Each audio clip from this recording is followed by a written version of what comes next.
Kei runga waka haurua, nei tauira pērā I o rātou tupuna.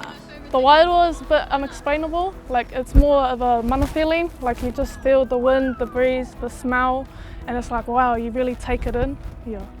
E utu ana te tāhuhu o te mātauranga I tēnei kaupapa mō ngā ākunga putanua I te motu. Koina I te wā tuatahi kua piki a Savannah Williamson Kara ki runga I tētahi waka haurua ki te ako I ngā kaupapa whakatere waka.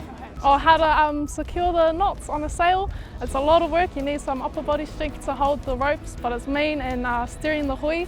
A lot of muscles in your legs for that, but yeah, it's cool.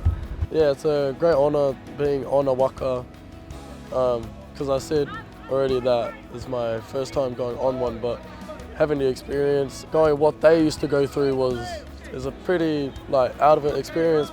Ko te whakaako I te mātauranga whakatere waka o ngā tūpuna, tētahi tino kaupapa ai ki te kāpene nei a Greg Gallup. The highlight for me at the moment would probably be the looks on some of the rangatahi's faces. The young ones who are coming through, they're, one walking off the other day going, oh, what did I learn? I learned that we're all one family. Apai, coming up, closing sail, yep. Koina I te wā tuatahi kua tae mai te kaupapa nei o Hinemoana ki te Waipounamu. Ko te wawata kia whai pukenga I te iwi nei kia riro atu ai kia rātou tētahi waka haurua motuhake. Hopefully a waka here all year round and servicing the South Island. 40 years ago there was one waka hukalea. Now there's 5 in the North Island. They're all in the North Island, there's none in the South Island. So we really want to get one down here and service all the communities of the South Island. My top goal from this is to learn how to navigate the stars, the marama and Tananui Te Rā. Yeah, it's amazing how you can just look and then know, Yeah.